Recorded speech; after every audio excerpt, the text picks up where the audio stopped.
Alright everybody, we're going to go ahead and get started. This is video 912 and we're still working with expressions that have exponents, but this time all of our exponents are going to be rational, as in they're going to be fractions, both positive and negative.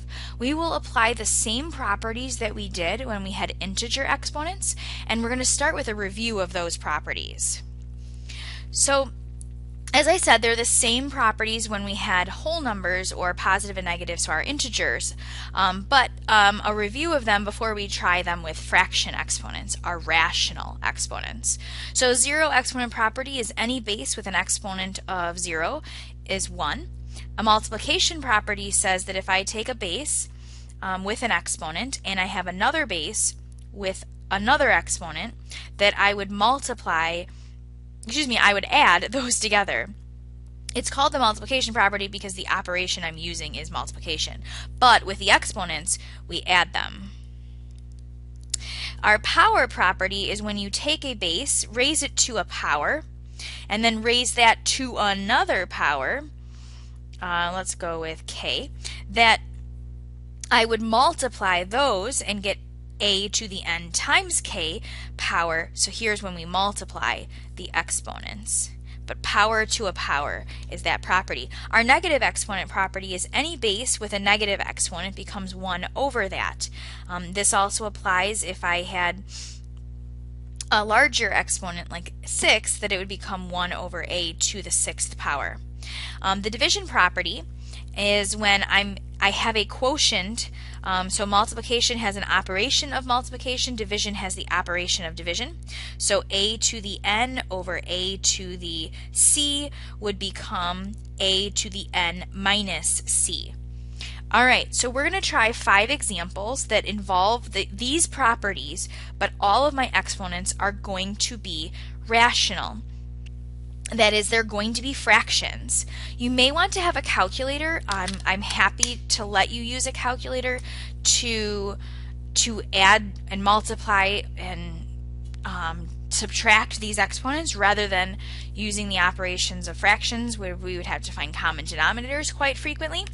So in this case, I want to identify that this is the multiplication property, but I'm going to have to add my exponents, so that's something to keep in mind. Okay, whereas number 2, this is a power rule, so here I will multiply my exponents. Multiply the exponents. I'll write the word or abbreviation for exponent. So multiplication property says that I have to add the exponents. So I'm going to add 1/3 plus 2/5, which you can do by finding a common denominator, but I am satisfied if you can add those together.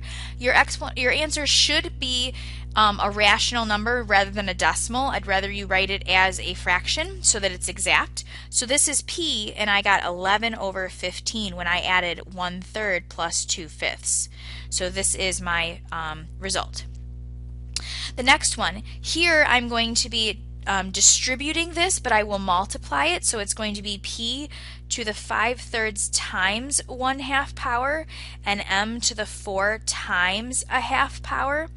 And so the outcome of this one, again, I'm multiplying these fractions, so it's p to the 5/6, and 4 times 1/2 is m squared. So that is the result of this one. Here I've got a division property. And division property, I will use subtraction. My x's are the same base, so I will take 5/6 and subtract 1/3. So once again, you can use just 5/6 minus 1/3, or if you want to find a common denominator. But this turns into x to the 1/2 power is the result. Here I will be using both the negative idea as well as, so I do have my negative exponent rule. I also will be using division. And you may do that in any order. If you want to move these to the bottom, then I'm actually using the multiplication property where I will add them, or you could just subtract them. So it's up to you. I'm actually going to move them. I'm going to have b to the 3/4 is going to stay put, and then this other b to the 3/4 is going to move to the top, and I'm going to have that y to the 1/4 stay put, but I'm going to move the y to the 1/2. And remember, once they move, the exponent becomes positive. And now I'm going to be using addition, so I'm going to add my exponents at this point.